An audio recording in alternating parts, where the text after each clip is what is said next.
Olá, galerinha! Sejam todos muito bem-vindos. Eu me chamo Gisele Meirelles Lemos e eu tenho um convite especial para você. Vamos hoje falar a respeito de um dos tópicos da citologia, que é o núcleo celular. Hoje vamos abordar assuntos muito interessantes. Falaremos a respeito do envoltório nuclear, falaremos a respeito da organização do material genético dentro do núcleo, falaremos a respeito de trocas entre o núcleo e o citoplasma celular. Falaremos a respeito também de divisão celular e algumas abordagens acerca de morte celular. Se esse assunto te interessa, vem comigo, porque nós vamos começar o nosso assunto agora.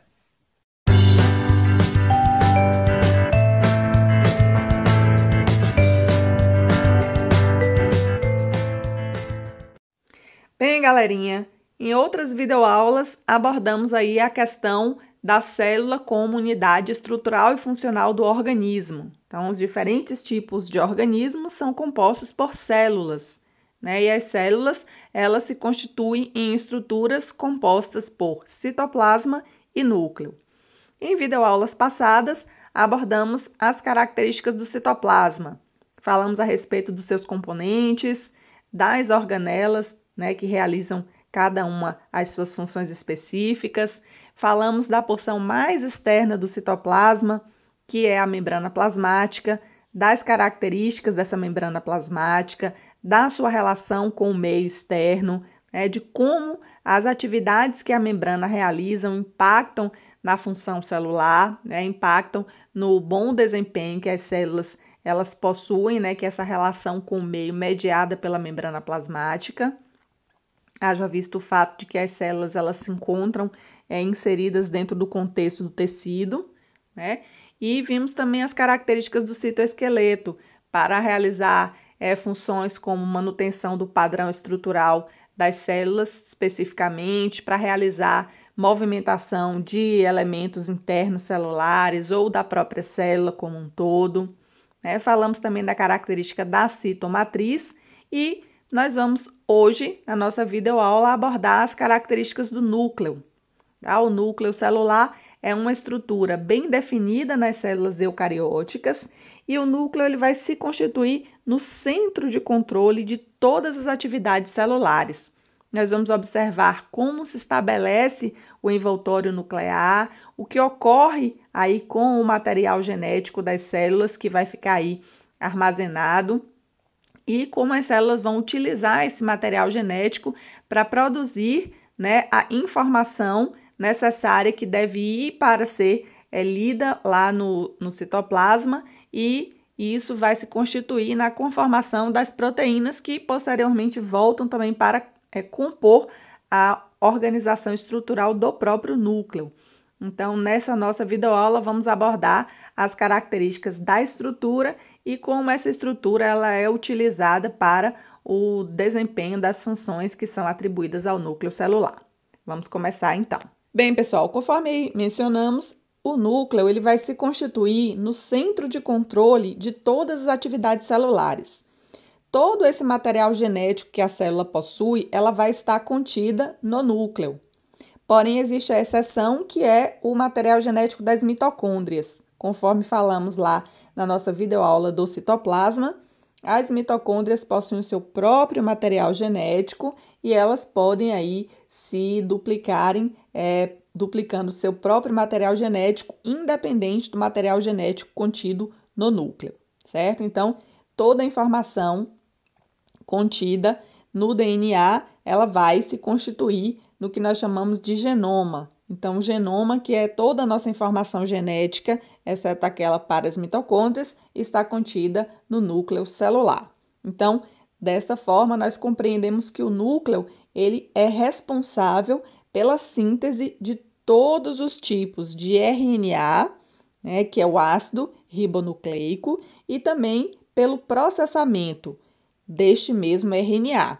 E após isso, nós vamos observar o envio deste RNA para o citoplasma celular, que é a partir do RNA que a célula vai fazer a leitura, através dos ribossomos, para a constituição desses componentes estruturais e esses componentes funcionais que realizam grande parte das funções celulares. Tá? É válido ressaltar que, embora a informação para a síntese proteica ela esteja contida nesse material genético que vai estar localizado aí no núcleo, a síntese das proteínas em si, ela vai se processar no citoplasma.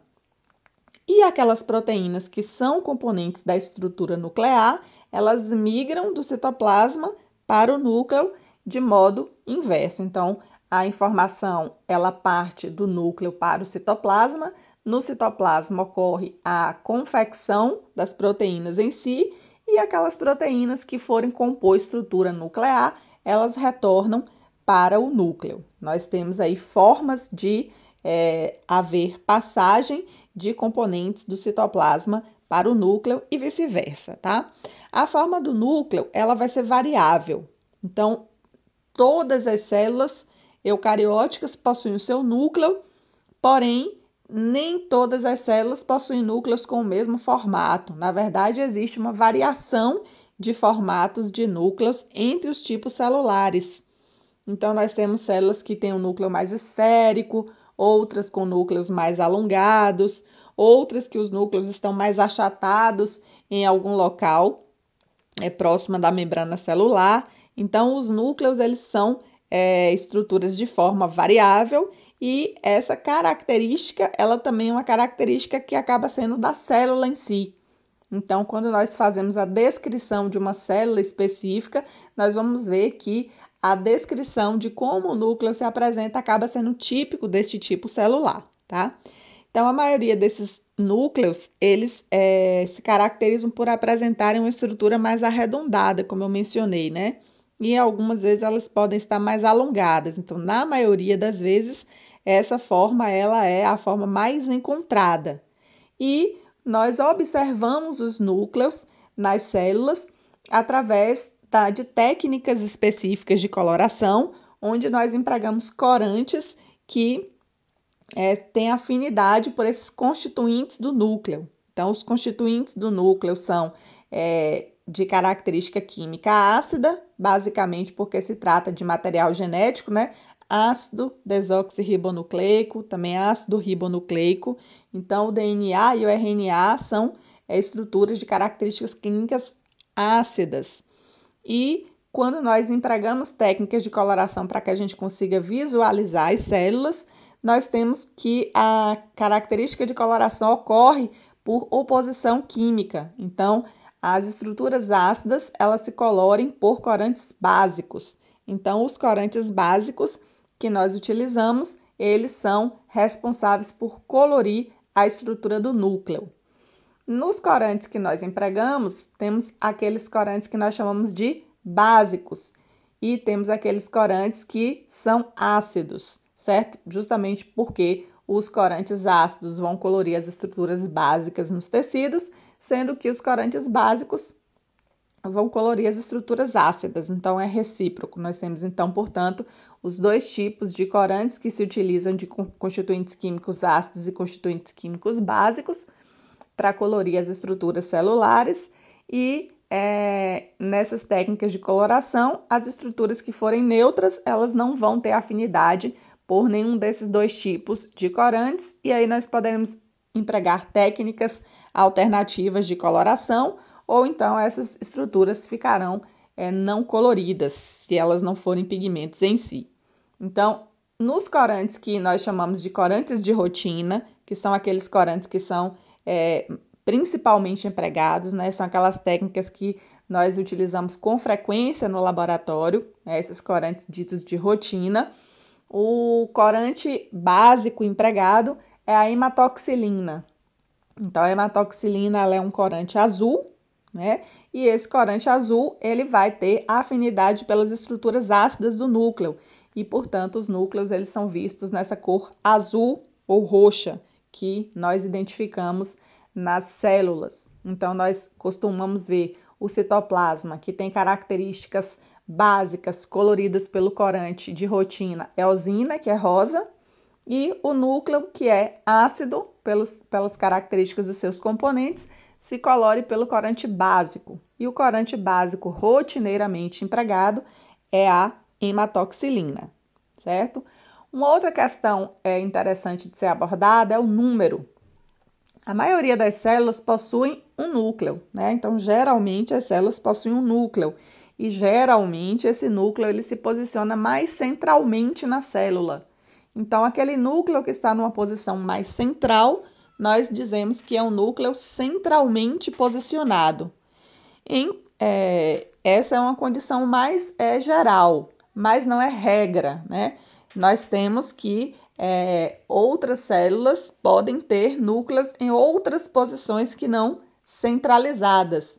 Então, quando os núcleos eles se deslocam mais para a periferia, nós dizemos que eles são periféricos ou excêntricos. Então, os núcleos podem estar centralmente posicionados, mas podem também estar deslocados para a periferia. Aí, nesse caso, nós dizemos que eles são excêntricos ou então perifericamente posicionados, certo? E em termos numéricos, como eu já havia mencionado anteriormente, as células podem ter um núcleo, mas podem ter também 2 núcleos ou até serem multinucleadas, certo? Então, as células podem, na maioria das vezes, possuir um núcleo centralmente posicionado, entretanto, esse núcleo pode estar excêntrico e as células podem possuir mais que um núcleo. Nós temos, por exemplo, o caso das células musculares cardíacas, que possuem ali 2 núcleos mais centralmente posicionadas. Mas temos o caso das células musculares estriadas esqueléticas, que são células multinucleadas. Então, essas células possuem uma quantidade grande de núcleos e esses núcleos são todos periféricos. Então, eles estão localizados próximos da sua membrana plasmática, certo? Então, aí na sequência, nós vamos abordar os principais componentes do núcleo, né? Começando aí pelo envoltório nuclear. Então, aqui na sequência, falaremos a respeito do envoltório nuclear.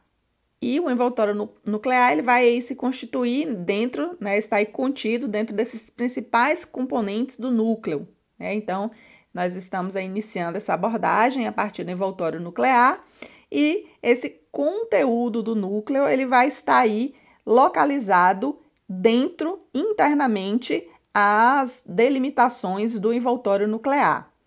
Essa estrutura ela vai se responsabilizar por separar, portanto, o conteúdo do núcleo daquele conteúdo do citoplasma, que, por sua vez, já está separado do meio extracelular pela membrana plasmática.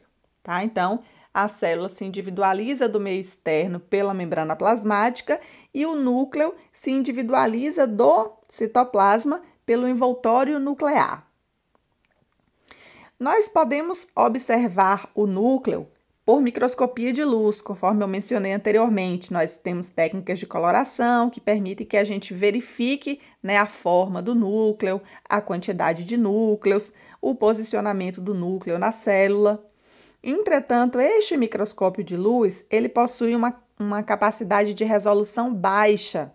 E essa baixa capacidade de resolução não permite que a gente tenha características fidedignas da estrutura do envoltório nuclear.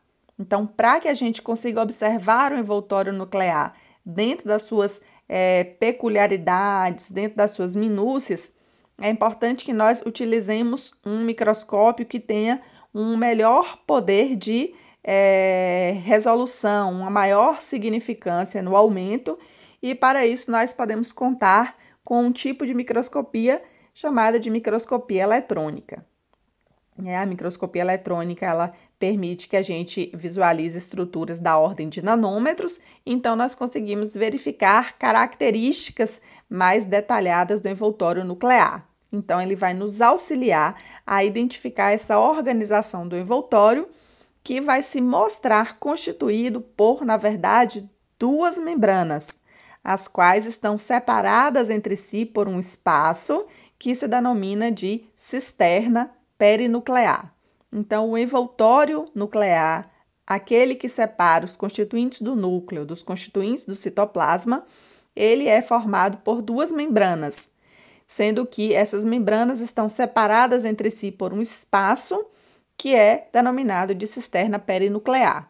E essa membrana mais externa das 2 que compõem o envoltório nuclear, ela se denomina de membrana nuclear externa. E essa membrana nuclear externa, ela vai possuir em sua superfície voltada para o citoplasma, presas nela, várias cadeias de poliribossomos.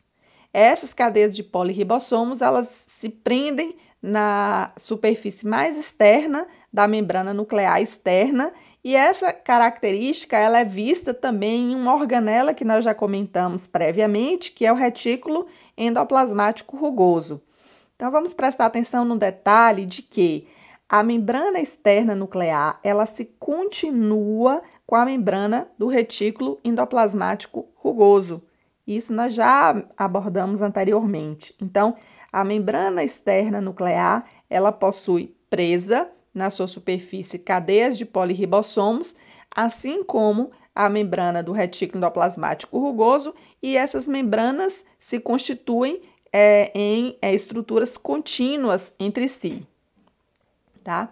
Esse envoltório nuclear ele também vai possuir em sua extensão espaços que permitem que haja uma continuidade do conteúdo do núcleo com o conteúdo do citoplasma. Então, este envoltório nuclear, ele não é um envoltório nuclear que veda completamente a comunicação do citoplasma com os componentes do núcleo. Na verdade, existem a presença de estruturas que são poros. Então, este envoltório nuclear, ele é perfurado, né, por organizações complexas de proteínas, que nós vamos abordar um pouco mais para frente. Então, essas proteínas, elas se organizam na membrana, compondo poros.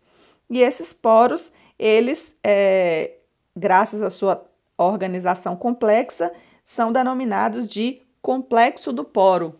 Então, o complexo do poro, ele vai permitir, né, que se estabeleça uma passagem através do qual, né, moléculas muito pequenas que possuem um diâmetro compatível com o diâmetro do poro consigam trafegar entre o núcleo e o citoplasma. Então, a membrana plasmática possui poros que são locais por onde nós temos uma possibilidade de transporte seletivo de moléculas.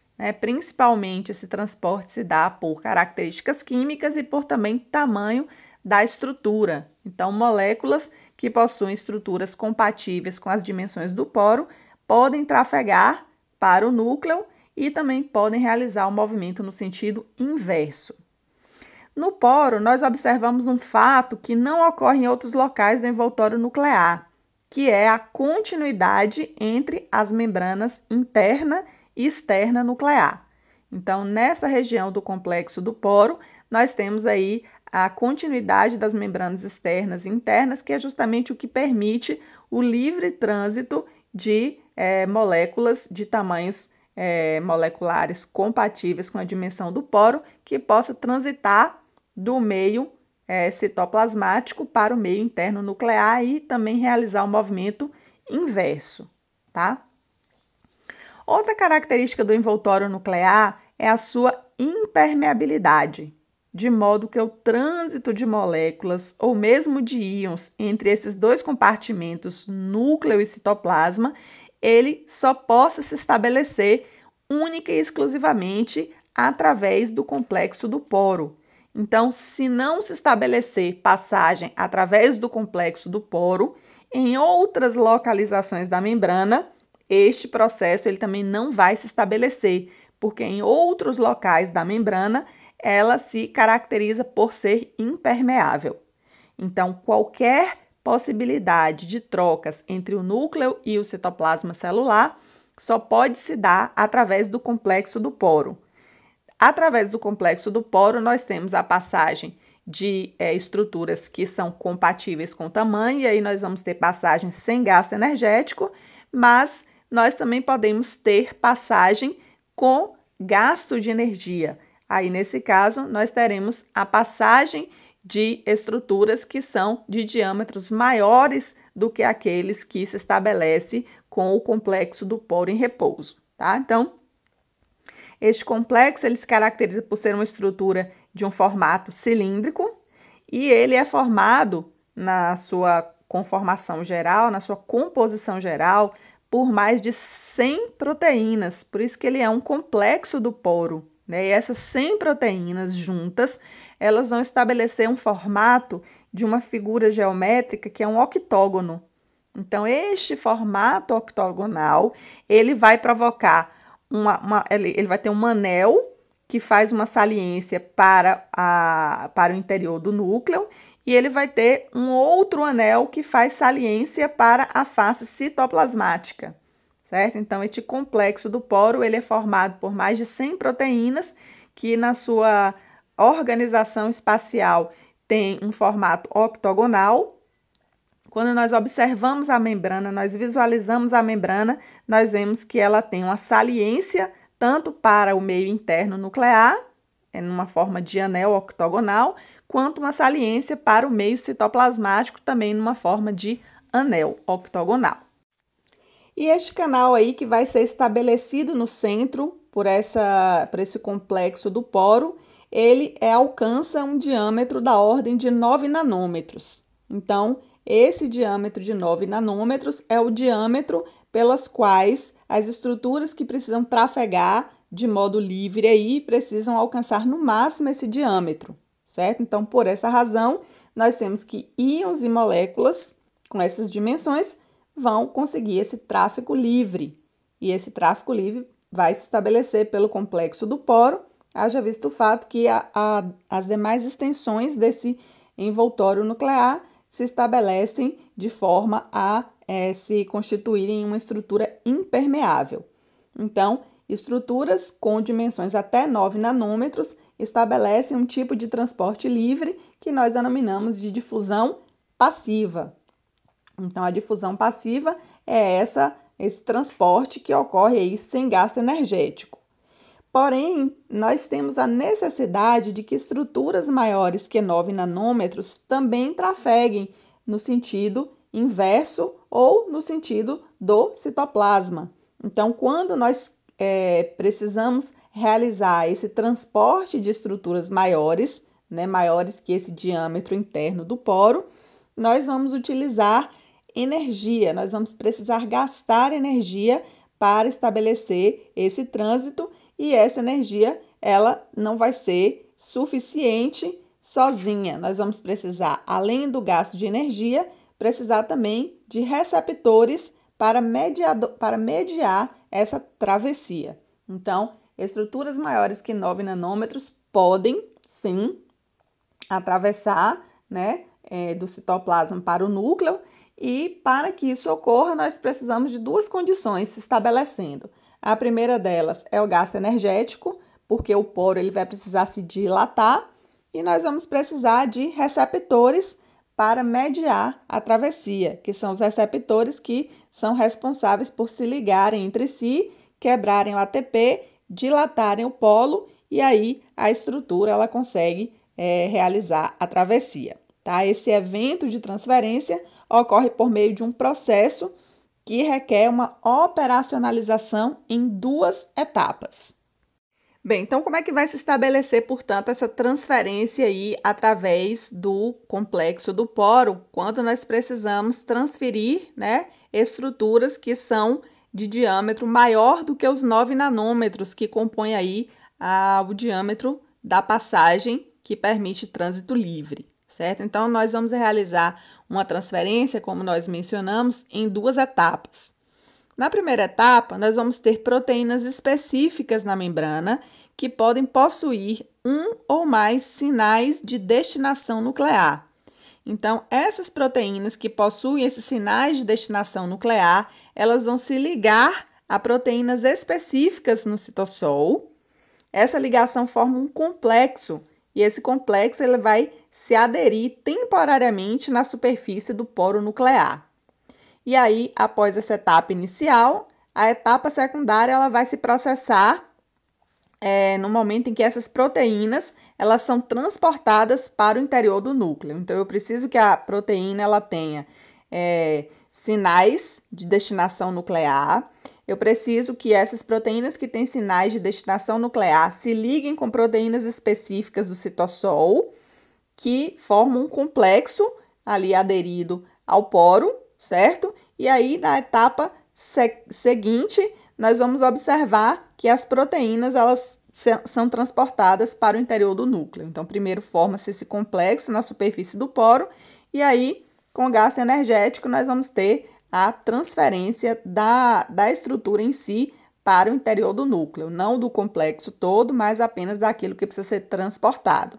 Então, este movimento específico de transporte, ele vai requerer energia, e aí a passagem se dá através da dilatação do canal do poro.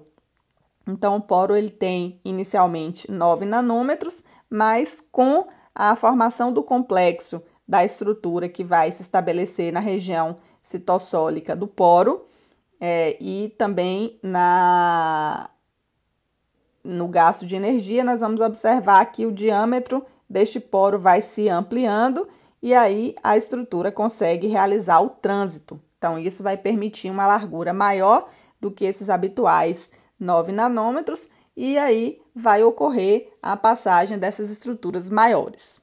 Dessa forma, nós chegamos à conclusão de que para que haja transporte de quaisquer estruturas entre o núcleo e o citoplasma, sempre iremos utilizar o complexo do poro. A diferença é que essas estruturas elas podem ou não utilizar energia para esta movimentação. Se a estrutura tiver um diâmetro compatível com os 9 nanômetros do diâmetro do poro, nós temos uma difusão passiva. Se não, se for maior, é necessário que essa estrutura que vai para o núcleo, ela necessite de sinais de destinação nuclear, que se estabeleça um complexo que vai se aderir na superfície do poro nuclear.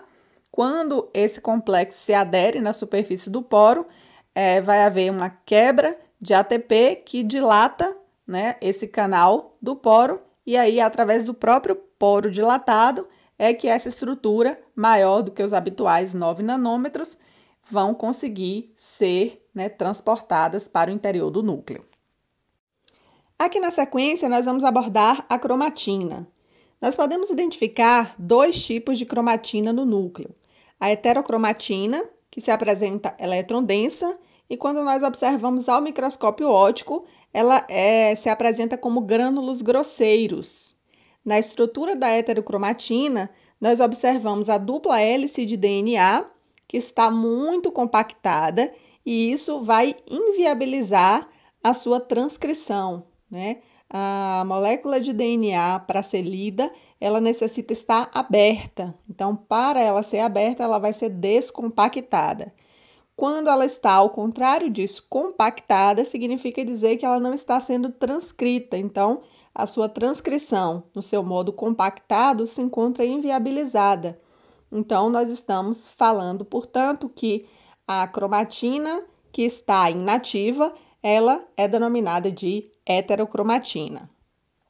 Nós temos um outro tipo de organização da cromatina, que nós denominamos de eucromatina.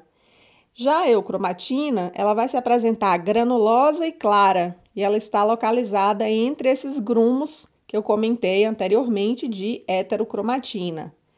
No caso da eucromatina, o filamento de DNA não está condensado. Então, por causa dessa não condensação, mas ao contrário da abertura dos filamentos, nós temos condições de realizar a transcrição dos genes. Então, isso vai significar para nós que a eucromatina é a parte da cromatina que está ativa, que está sendo lida. Quando as células estão, portanto, ativas na produção proteica, a eucromatina ela vai predominar em relação àquelas células em que existe uma baixa atividade sintética, certo? Então, nesse caso, nós vamos observar modificações também quando se trata de coloração, porque quando a cromatina ela está mais condensada e nós vamos realizar a coloração do núcleo celular, o núcleo com a sua cromatina condensada, ela fixa mais os corantes. Então, as células, quanto mais possuem núcleos condensados, ou seja, mais predomina a heterocromatina, ele se torna mais intensamente corado. E quando existe um predomínio de eucromatina, o núcleo ele se torna fracamente corado. Então, esse aspecto de coloração do núcleo, mais intensamente corado ou mais fracamente corado, ele vai simbolizar para nós se a célula está em maior ou menor taxa de atividade sintética. Então, nos preparados histológicos, os núcleos mais claros são núcleos onde existe uma atividade sintética maior, porque nós temos o filamento do DNA aberto e, portanto, ele está na forma ativa, que é a forma de eucromatina. No caso da constituição, a cromatina ela vai ser constituída por duplos filamentos que se organizam em forma de hélice. Então, são duplos filamentos helicoidais de DNA. E esses duplos filamentos eles estão associados a proteínas. E essas proteínas ajudam ao processo de organização, ao processo de compactação desses filamentos. Então, eles não ficam embolados, na verdade, eles ficam associados a essas proteínas justamente para que eles não se tornem embolados, porque são bastante longos, certo? E as proteínas que participam desse processo, né, de condensação, né, de empacotamento desse material genético são principalmente as histonas. Então, nós vamos encontrar aí, ajudando a condensar esse duplo filamento helicoidal, proteínas que predominam, que são as histonas, e outras proteínas que nós vamos aí chamar em conjunto de proteínas não histônicas, tá? Então, como as histonas predominam amplamente sobre as outras, nós chamamos de histonas. Nós temos alguns tipos de histonas, né? Na verdade, 5 tipos de histonas, e nós temos as proteínas que não são histonas, tá? Bem, a importância da histona é de tal ordem que nós damos uma nomenclatura especial para esta organização em que o DNA ele se associa a essas proteínas chamadas de histonas. Então, quando o DNA e as histonas elas se organizam no espaço, formam uma estrutura que nós denominamos de nucleossomo. Então, o nucleossomo é a dupla hélice de DNA que vai ficar associada com as histonas. Nós vamos ver como que essa associação ela vai se processar, tá? Então, como eu havia mencionado, nós temos mais que um tipo de histona. Então, nós encontramos especificamente 5 tipos de histonas. E essas histonas, elas se associam, né, com o filamento de DNA para compor o que nós já denominamos que é o nucleossomo. Então, o nucleossomo é a associação do filamento de DNA com as histonas. Bem, como que acontece esse tipo de organização? Então, nós temos 5 tipos de histonas. 4 desses tipos de histonas se organizam em pares e um desses tipos se apresenta isoladamente, sem formar pares no nucleossomo. Então, nós temos 4 desses tipos de histonas se organizando em pares, formando, portanto, uma estrutura que nós denominamos de octâmero, porque como são 4 e os 4 estão em pares, então, no final, nós teremos 8. 8 dessas proteínas compondo o que nós chamamos de octâmero, certo? Então, estabelece um conjunto de 8 moléculas através da associação de pares de 4 tipos de histonas. O que é que vai acontecer? Essas proteínas em pares, essas histonas, esses 4 tipos de proteínas aos pares que formam esse octâmero, ele vai adquirir um formato espacial esférico. E aí, quando ele ganha esse formato esférico, a dupla hélice de DNA vai envolver essa região central da organização octamérica e vai, portanto, enrolar-se ao redor desse octâmero. Então, para que ocorra um envolvimento dessa proteína, desse diâmetro do octâmero, é necessário um comprimento de 166 pares de bases de DNA.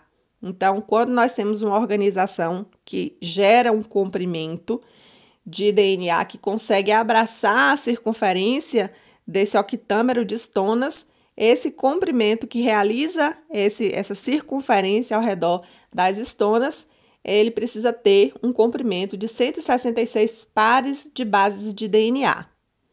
E aí nós vamos ter um outro segmento que tem apenas 48 pares de bases de DNA, que vai se prender à histona que não se apresenta em par, que é a histona chamada de H1. Essa histona H1 ela não se apresenta em par e ela se associa a um outro segmento de pares de bases de DNA que tem 48 no seu total. Então, para fazer a circunscrição do octâmero dos 4 tipos de histonas que estão aos pares, nós temos um comprimento de DNA de 166 pares de bases e a única histona que não está associada a esse conjunto, a esse octâmero, ela vai se associar sozinha a um comprimento do DNA que é da ordem de 48 pares de bases. Então, essa proteína histona H1, ela é a única que se localiza na região periférica e que, como eu já havia mencionado anteriormente, não se organiza em pares. Então, a unidade, que é o nucleossoma, ela é constituída justamente por esse octâmero, formado por 4 tipos de histonas organizadas em pares, formam uma estrutura esférica, onde o DNA se enrola na região central, no seu diâmetro, na sua circunferência central, e, posteriormente, uma única histona se associa a uma parte também do DNA, que é a histona que não está em pares. Então, nós vamos ter várias dessas organizações ao longo de todo o comprimento do DNA. Quanto mais houver organizações dessas, quanto mais nucleossomos houver, significa dizer que mais condensado o material genético ele está e menos ativo ele também se encontra e mais colorido ele fica durante as técnicas histológicas rotineiras. Como eu havia mencionado anteriormente, as outras proteínas que não são histonas, como nós já havíamos mencionado, as proteínas não histônicas, elas vão exercer outras funções que não são necessariamente as de manter esse material genético empacotado, condensado. Então, dentre essas diversas funções que são desempenhadas pelas proteínas não histônicas, nós temos desde a atividade estrutural, como as histonas realizam, passando pela condensação também ajudando a condensar os cromossomos, até atividades reguladoras dos genes em si, certo? Então, nas células dos mamíferos de sexo feminino, uma partícula específica de cromatina, ela vai aparecer com boa visibilidade e nós vamos dar a essa partícula a denominação de cromatina sexual. Então, existe uma organização nas células em que nós temos os pares de cromossomos. Quando o indivíduo do sexo masculino, ele possui um par de cromossomos diferentes, que é um X com formato de X e um outro com formato de Y. Quando o indivíduo ele é geneticamente do sexo feminino, ele tem um par de cromossomos e esse par é formado por 2 cromossomos iguais. Os dois têm o formato de X. Então, nas células dos mamíferos do sexo feminino, uma partícula específica de cromatina ela vai aparecer com boa visibilidade, que é um desses X, desse par de cromossomos X que existe no material genético de pessoas geneticamente do sexo feminino. Então, nós vamos dar a essa partícula, que aí se apresenta nos cortes histológicos, a denominação de cromatina sexual. Então, os homens possuem uma cromatina X, uma organização de cromossomos em X e uma em Y, e a mulher possui 2 em X, sendo que quando nós observamos nos cortes histológicos de células masculinas, um dos X não está organizado, compactado, portanto, ele não é bem visível, enquanto que na mulher nós temos também um que não está compactado e organizado, que não pode ser visto na microscopia óptica, mas o outro do par, ele se encontra compactado e aí ele é de fácil visualização na microscopia óptica. E essa estrutura, ela é visualizada e ela é denominada de cromatina sexual. Então, a cromatina sexual ela não vai aparecer nos núcleos de mamíferos do sexo masculino, porque nesse caso ela não se encontra empacotada e, portanto, ela não é bem vista, enquanto que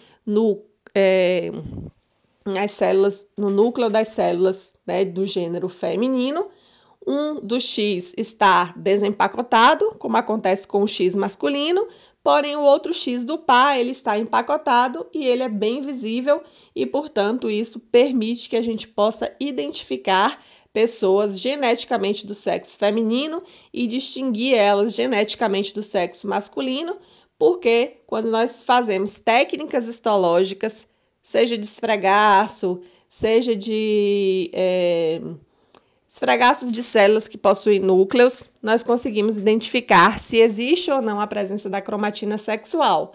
No caso da existência da cromatina sexual, aí está caracterizado geneticamente o indivíduo do sexo feminino. Então, em resumo do que foi dito, a cromatina sexual ela vai se constituir em um dos dois cromossomos X que permanece condensado no núcleo quando este não está se dividindo, que é o momento em que nós denominamos de intérfase. Então, a célula intérfase é aquela célula que está no período de não divisão. E no homem, os cromossomos sexuais são X e Y. O cromossomo X, que é único, ele não está condensado e ele expressa seus genes. E, portanto, ele não vai aparecer visível como nós observamos na cromatina sexual, que é visualizada nos núcleos de células geneticamente do sexo feminino, tá? Então, nós quando queremos verificar o sexo genético de uma pessoa, nós podemos utilizar uma técnica, que é uma técnica relativamente simples, tá? Por meio da obtenção de um esfregaço da mucosa bucal.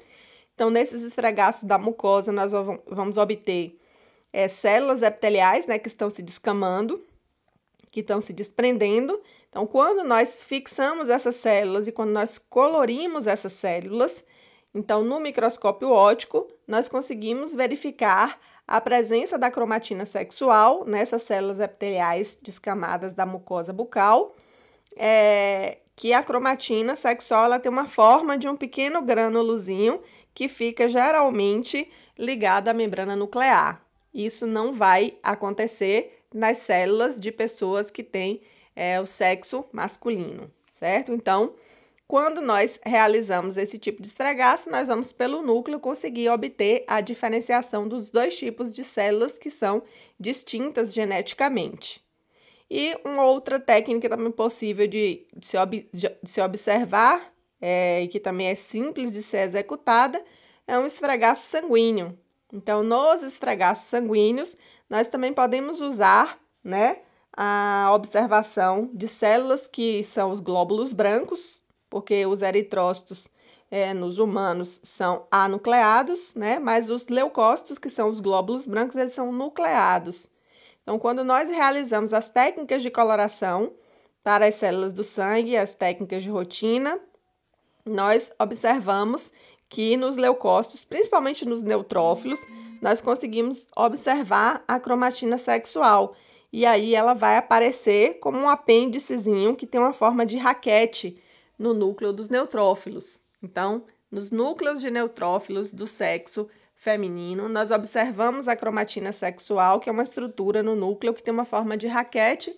Essa cromatina sexual ela não é vista nos leucócitos polimorfonucleares, que são os neutrófilos de células de pessoas geneticamente do sexo masculino.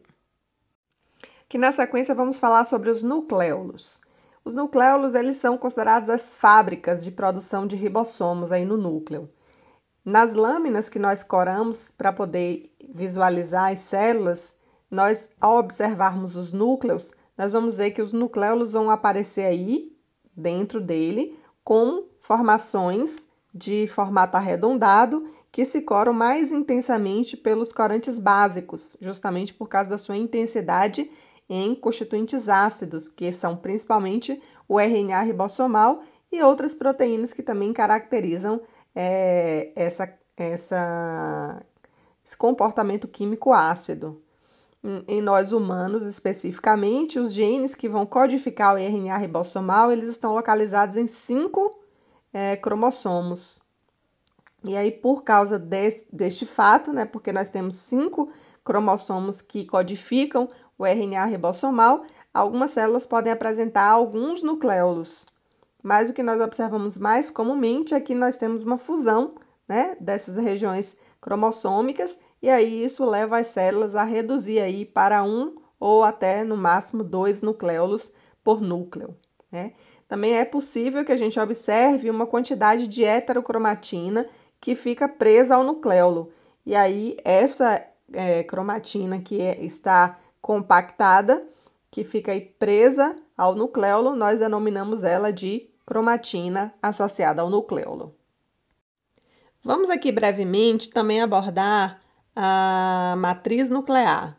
Essa matriz nuclear ela vai se constituir em uma estrutura de consistência ou de natureza fibrilar, que se responsabiliza aí por fornecer como se fosse um esqueleto que apoia os cromossomos quando a célula não está se dividindo na fase do ciclo de vida da célula, do ciclo de vida celular, em que ela está em intérfase. Então, graças a essa matriz fibrilar, que funciona como um esqueleto nuclear, os cromossomos eles permanecem em localizações específicas aí dentro do núcleo.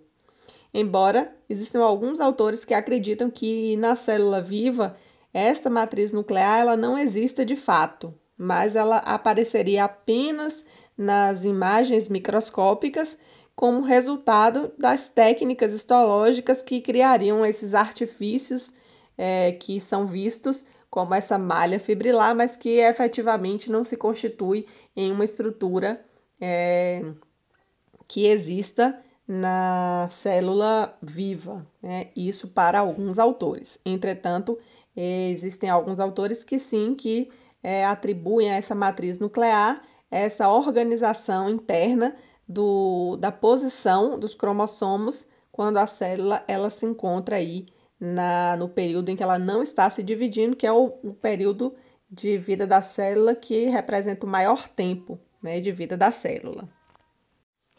O outro constituinte da célula é o seu nucleoplasma, tá? Esse nucleoplasma ele se constitui em um soluto que tem consistência aquosa, onde nós encontramos aí presentes íons, aminoácidos, metabólitos e precursores diversos. Temos também enzimas para a síntese de RNA, receptores para hormônios. Então, é um líquido, né? Um líquido rico nesses constituintes que eu mencionei, que vai estar aí preenchendo os espaços da célula que ficam entre a cromatina e o nucleolo.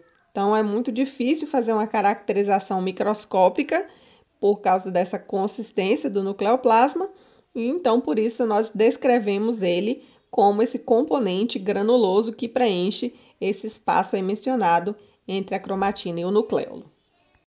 Bem, aqui vamos falar um pouco a respeito da divisão celular.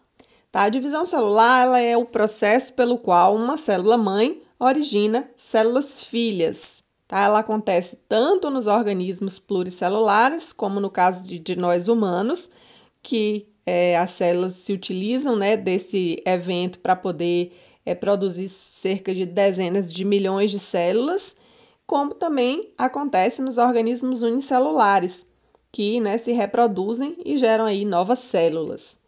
Os seres humanos eles são gerados a partir de uma célula que é denominada de zigoto. Esse zigoto ele é o resultante da fecundação do óvulo pelo espermatozoide. Então, esta célula que é o zigoto, ela vai se multiplicar e vai gerar outras, né? Que vai passar por mecanismos de diferenciação e vão aí resultar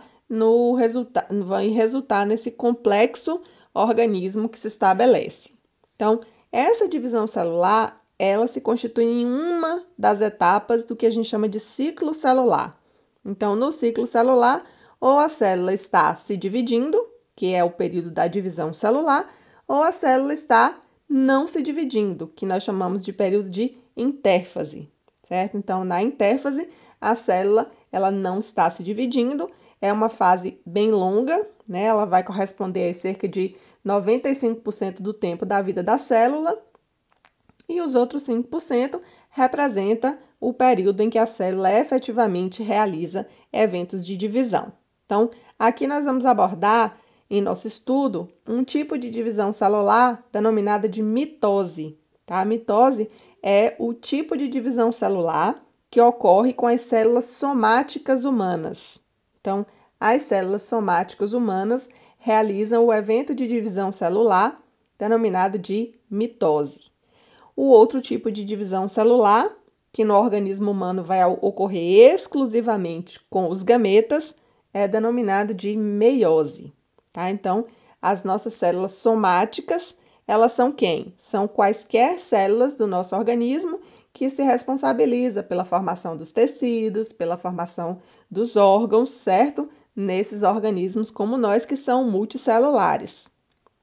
Então, essa classificação de célula somática engloba todas as células que são consideradas diploides. E o que são células diploides? São aquelas células que possuem o total do material genético e cujos cromossomos são encontrados aos pares. Tá? Então, essas células diploides, elas são células somáticas e elas replicam exclusivamente por processos de mitose. E elas não estão envolvidas diretamente nos eventos de reprodução do organismo. Já as células que estão envolvidas na reprodução, as células reprodutoras, elas são chamadas de gametas. E na mulher, o gameta feminino é chamado de óvulo. E já no homem, o gameta masculino, ele é o espermatozoide. Então, essas células que são os gametas, são células consideradas haploides. As células haploides são aquelas células que possuem apenas metade da carga genética e cujos cromossomos aí presentes eles não estão aos pares.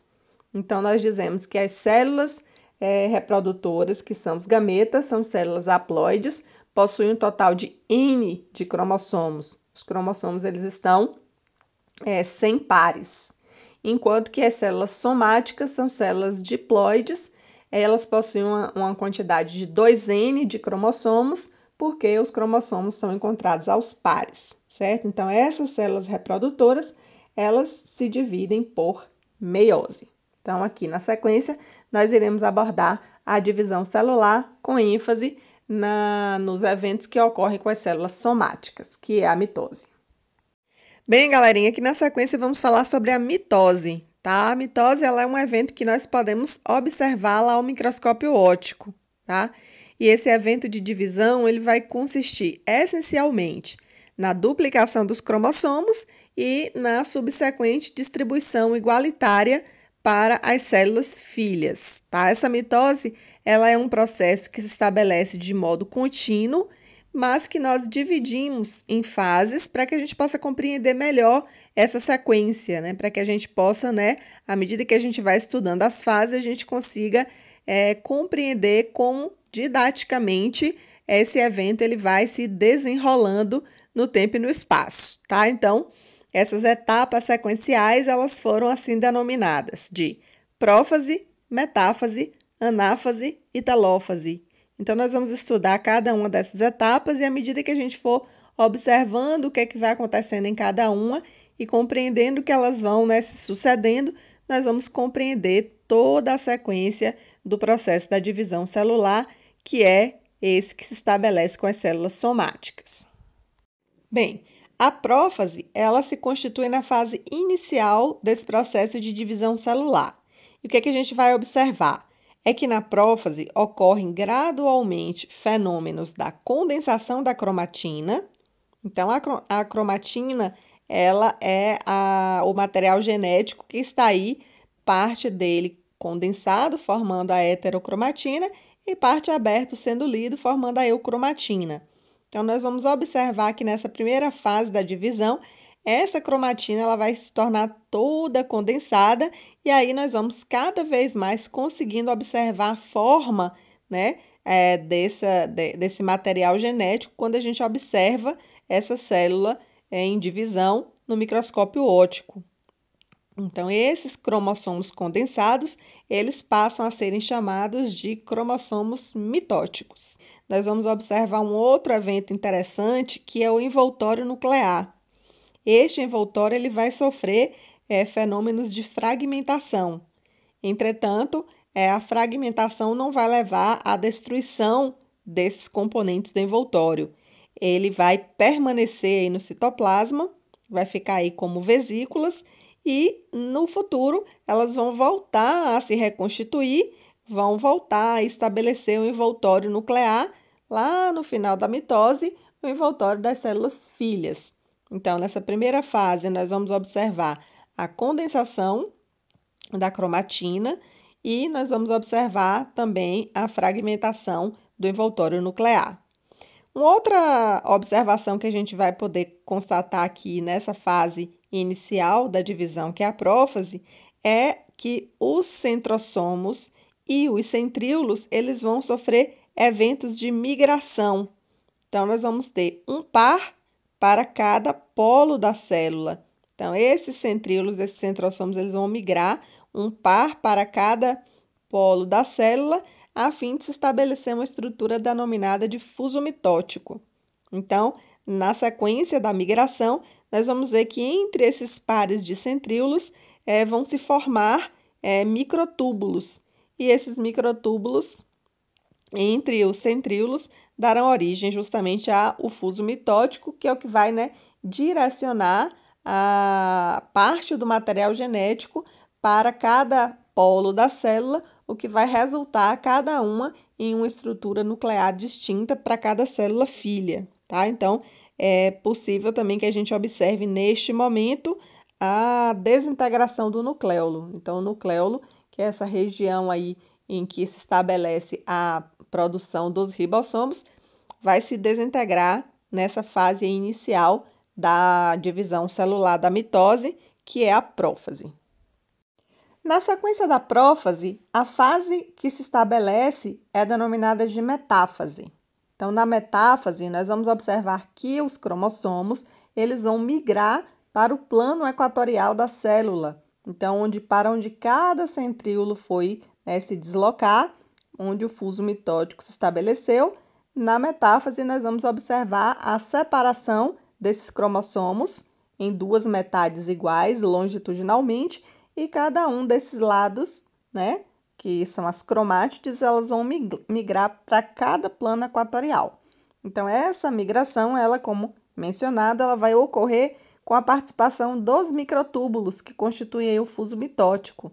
Então, cada cromossomo se divide no seu sentido longitudinal. Então, a divisão dos cromossomos divididas dá origem a duas cromátides. Então, essas cromátides irmãs agora elas estão divididas e elas vão permanecer presas aos microtúbulos. Então, elas não vão se dividir e se dispersar. Elas se dividem, mas elas permanecem presas aos microtúbulos do fuso mitótico e por meio de uma região ali especial, que é a região central ali, chamada de cinetocoro. Então, através do cinetocoro, a cromátide ela está presa ao microtúbulo e é por meio desse evento, que nós vamos ter elas sendo arrastadas para metade delas para um polo, metade para o polo oposto. Bem, na sequência da metáfase, vai se desenrolar a fase denominada de anáfase. Então, na anáfase, o que ocorre é a separação dos cromossomos filhos. Então, esses cromossomos filhos, eles vão migrar para os polos da célula e essa migração, ela segue a direção desses microtúbulos do fuso. Então, o que a gente vai observar também é que nesse deslocamento, a região ali central da cromátide, que é ali na região do centrômero, eles vão ser puxados, então eles seguem na frente e aí são acompanhados ali pelo restante do cromossomo.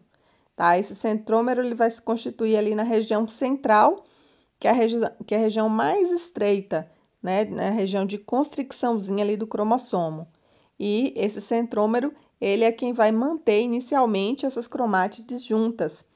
E aí, anteriormente a esse evento, em que elas são puxadas cada cromátide para cada lado, o centrômero ali na região do cinetocoro, preso ali em cada microtúbulo, vai ser arrastado para um polo, da célula mãe e vai ali se localizar na futura célula filha.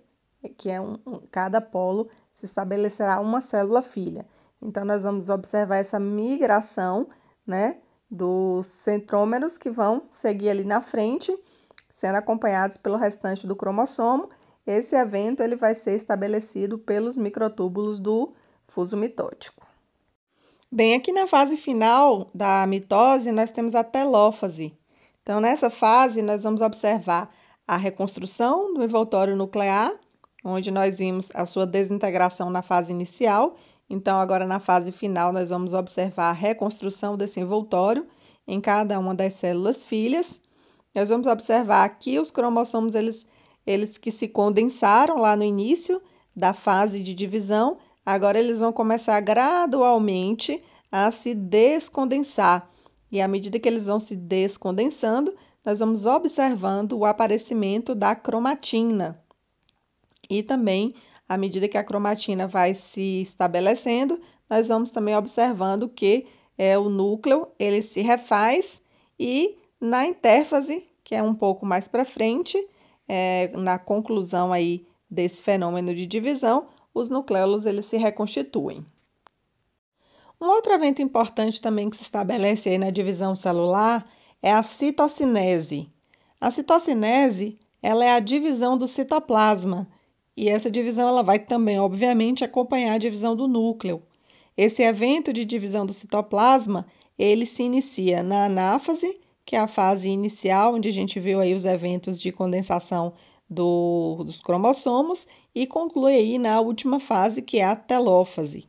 Então, durante esse evento, nós vamos verificar o aparecimento de um anel de actina e miosina, que se estabelece abaixo da membrana plasmática da célula, na região equatorial da célula, e esse anel ele vai começar a sofrer uma constricção. Então, à medida que esse anel vai diminuindo, o citoplasma ele acaba sendo dividido em duas partes iguais. E aí, cada uma vai ter o seu próprio núcleo novo e isso vai estabelecer a origem das duas células filhas, tá? É importante destacar que a maioria dos tecidos está em constante renovação celular. E essa renovação, ela obviamente acontece por divisão mitótica das células somáticas. Essa divisão ela acontece geralmente para substituir aquelas células que morrem, né? Então, essa renovação ela vai ser variável, extremamente variável entre os tecidos. Então, vai haver uma variação de um tipo de tecido para outro tipo.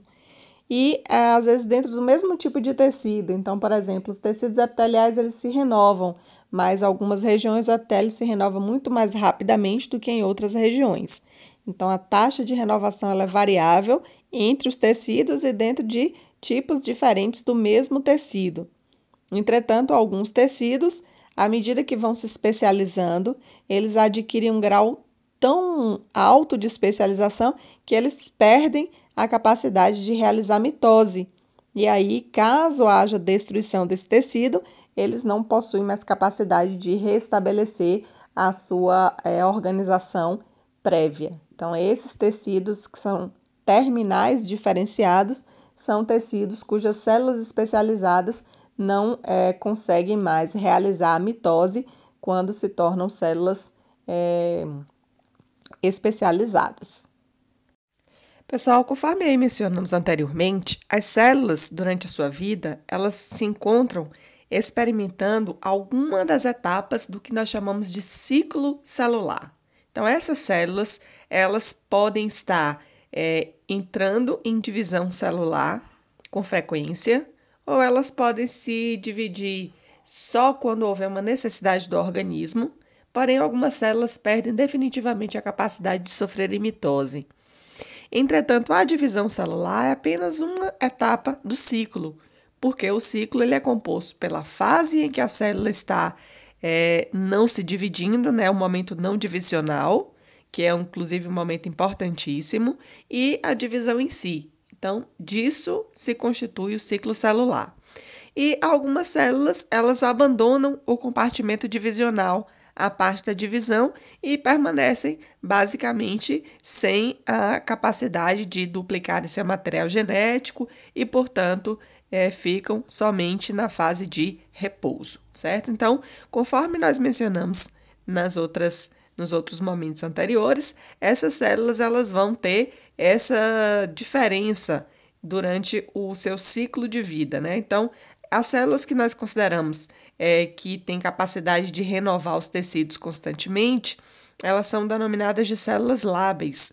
Então, elas vão compor esses tecidos que se renovam com frequência e elas estão aí constantemente em ciclagem, né? Então, elas estão constantemente rodando esse ciclo, passando pela fase de repouso, que é a intérfase, e depois entrando na fase de divisão, que é a mitose. Tá? Então, uma parte do tempo estão em intérfase, porém, em algum momento, essas células lábeas elas entram no compartimento divisional e sofrem mitose. Essas células elas compõem tecidos que se renovam com frequência. Por exemplo, a medula óssea é composta por um tecido que renova as células sanguíneas. Então, lá nós temos muitas células que passam por ciclagem constante e entram em mitose com frequência. Ou mesmo os tecidos epiteliais, que se renovam frequentemente. Então, as suas células constantemente estão girando aí o ciclo celular e entrando no compartimento divisional.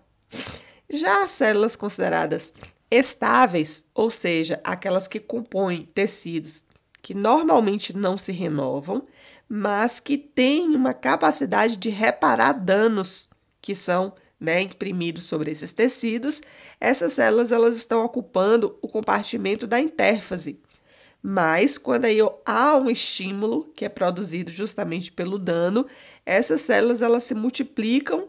Anteriormente ocorre a duplicação do material genético e depois elas entram aí no compartimento divisional e sofrem mitose.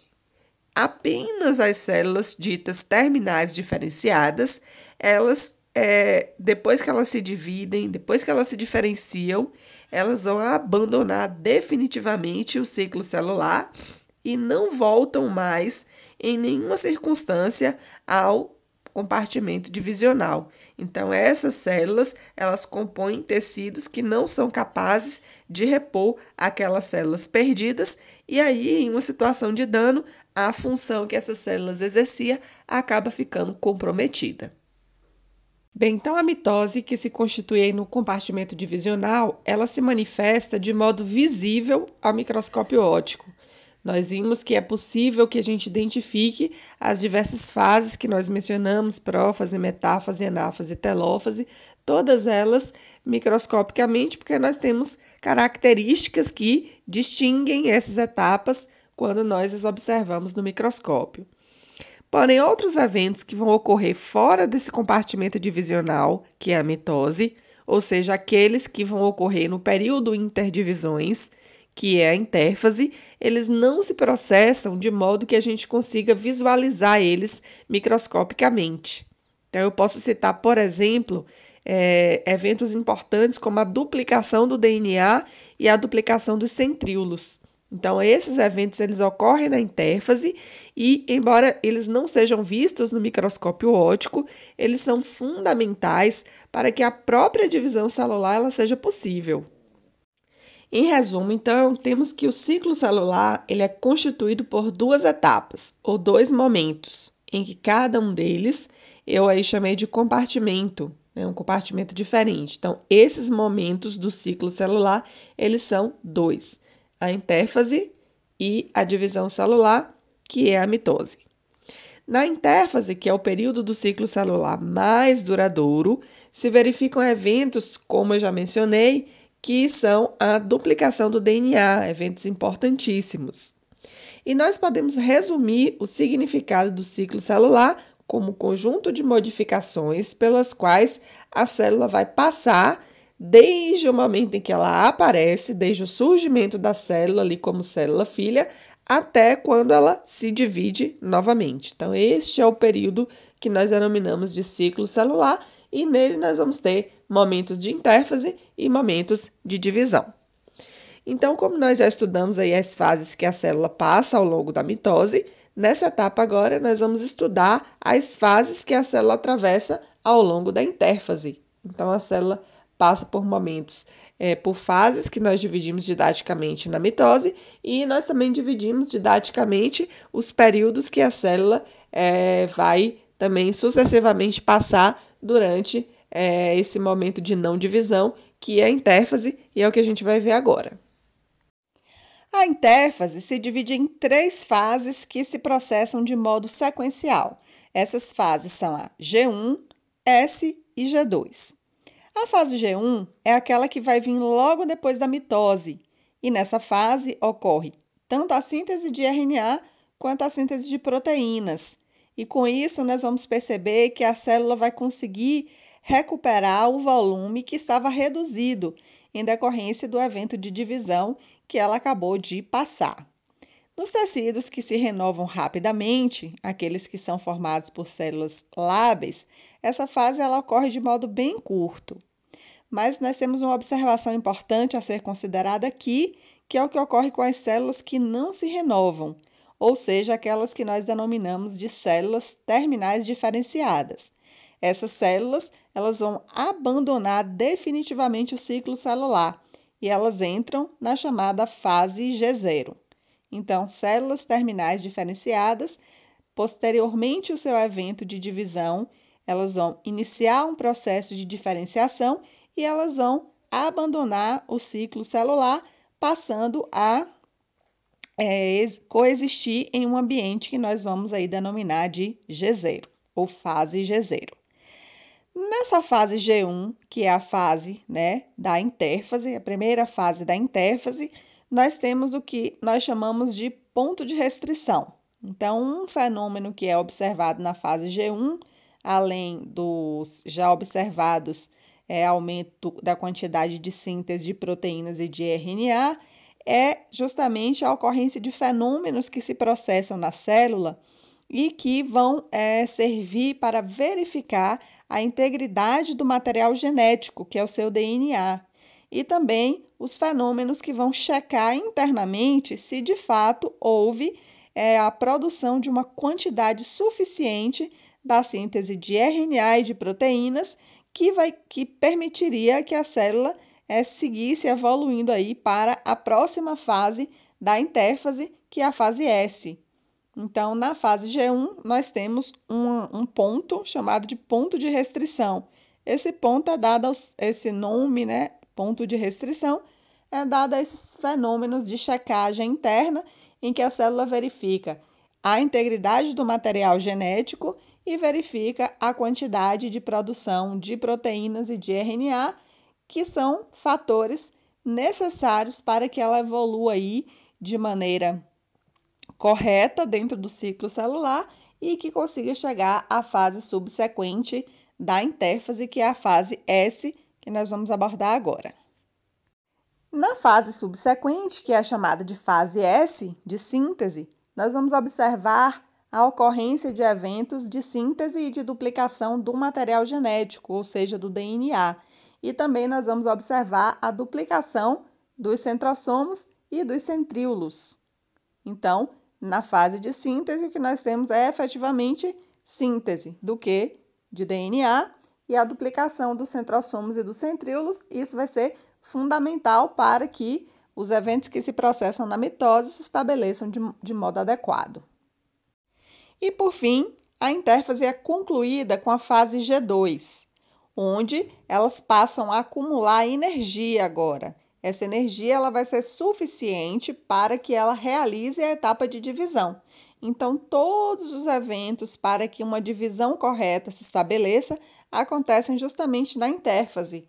Então, nós vamos ter a fase G1, que é a fase preparatória anterior à divisão do material genético em si, e, no final, a preparação energética para a sua divisão celular. Então, este aumento de energia, este acúmulo energético, se estabelece aí no último momento da intérfase, que é na fase chamada de G2. Além disso, as células sintetizam tubulina. A tubulina ela vai ser essencial para que os microtúbulos se formem e se estabeleçam na estrutura do fuso mitótico. Bem, galerinha, vamos aqui concluir esse capítulo abordando brevemente uma via de morte celular que as células lançam mão durante o crescimento do organismo, para a formação dos órgãos ou mesmo para defenderem o organismo em situações de invasão viral, que é a apoptose. A apoptose ela foi descoberta durante estudos sobre o desenvolvimento embrionário, onde se verificou claramente que existe uma contribuição efetiva deste evento de morte celular para a formação de vários órgãos e o próprio crescimento do organismo em si, que se estabelece através do balanço entre células novas que surgem por mitose e células velhas que deixam de existir por apoptose. E, posteriormente, também sendo observado no adulto saudável, que a apoptose ela se estabelece de fato como um fenômeno natural para a eliminação de células que possuem um tempo de vida curto e que aí são constantemente substituídas pela divisão de células que são células lábeis. Bem, o evento apoptótico ele é geneticamente controlado e durante o seu processamento nós verificamos que vai existir inicialmente uma compactação do núcleo celular e uma compactação também da célula como um todo. Esse evento ele torna a célula apoptótica muito mais fácil de ser identificada ao microscópio. Então, o núcleo ele vai sofrer uma compactação muito intensa, ficando fortemente corado. E este núcleo picnótico ele é chamado de núcleo apoptótico. Então, o núcleo apoptótico ele é facilmente distinguível dos núcleos das células vizinhas que não estão em eventos apoptóticos, bem como a própria coloração do citoplasma, que vai modificar, vai se tornar um pouco mais intensa do que a das células vizinhas. Então, isso vai facilitar a distinção microscópica de uma célula apoptótica para as células vizinhas que não estão em eventos apoptóticos. Na sequência dessa compactação do núcleo, nós vamos ver que enzimas nucleares, chamadas de endonucleases, elas vão iniciar um evento de fragmentação da cromatina. Então, o DNA da célula vai ser fragmentado por enzimas que se ativam no núcleo e essas enzimas elas são enzimas específicas justamente para a atividade de lise da estrutura do DNA. Um outro evento que a gente verifica agora somente em microscopia eletrônica é o que vai acontecer com o citoplasma da célula. Então, nós vamos observar que o citoplasma da célula vai começar a apresentar saliências. Então, a célula começa a emitir saliências que se separam como se fossem vesículas. Então, pequenas vesículas vão se separando da superfície da célula e dentro dessas vesículas nós temos os próprios constituintes em fragmentação dessa célula que está em evento apoptótico. Então, esses fragmentos envoltos por membrana plasmática, eles têm uma característica da membrana que é modificada das membranas plasmáticas das células vizinhas, que não estão passando pela apoptose. Então, esta característica que distingue essa membrana plasmática da célula das vesículas da célula apoptótica tornam elas facilmente identificáveis pelas células fagocitárias que estão ali adjacentes, que são geralmente os macrófagos. Então, essas células de defesa facilmente reconhecem essas vesículas apoptóticas e realizam eventos de fagocitose. Então, este mecanismo em que a célula ela se desintegra, sem, no entanto, haver uma liberação dos seus constituintes internos citoplasmáticos, produz uma reação das células de defesa, apenas uma quantidade pequena de células locais, que acabam por fagocitar essas vesículas, sem deixar vestígios e sem produzir processos inflamatórios. Então, este evento apoptótico, ele é um evento em que a célula deixa de existir, é uma via de morte celular em que não há nem ruptura da célula, existe a liberação de fragmentos da célula por meio de vesículas e a fagocitose por meio de células fagocitárias locais, sem, no entanto, se estabelecer um típico evento inflamatório. Quando, no entanto, a morte da célula ocorre de modo acidental, ou seja, quando a célula sofre um tipo de agressão e essa agressão produz danos irreversíveis na célula, a célula ela vai entrar em eventos de degradação progressiva que são denominados de necrose. Então, um outro fenômeno que acontece com as células e faz com que as mesmas também deixem de existir no organismo são fenômenos que decorrem de eventos acidentais, são eventos lesivos, em que esses eventos lesivos eles levam a estrutura celular a se alterar de modo que, em um determinado momento, as membranas externas das células se rompem e o conteúdo celular ele vai extravasar. Então, este evento ele é bem distinto da apoptose, porque na apoptose nós não temos extravasamento do citoplasma celular, enquanto que na necrose nós temos esse extravasamento, e é justamente esse extravasamento que vai acionar mecanismos de atração de uma quantidade relativamente grande de células de defesa que vão vir para a área na tentativa de remover esses fragmentos celulares, e este evento se estabelece como um processo que nós denominamos de inflamação.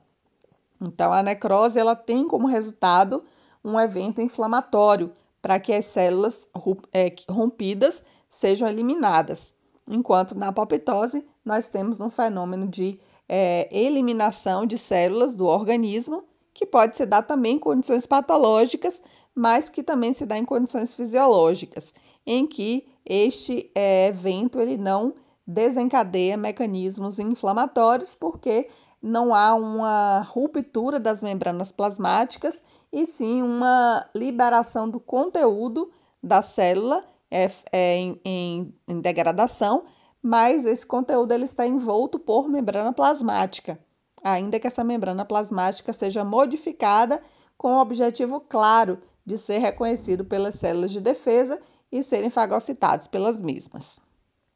Bem, meninos, estamos concluindo aqui os nossos assuntos. Espero que você tenha gostado desse capítulo. É interessante que você volte novamente a rever esse conteúdo, caso tenha ficado com muitas informações acumuladas num período de tempo curto, mas vai ser um prazer recebê-los quantas vezes for necessário. A gente se vê em breve em outros tópicos da biologia. Fui!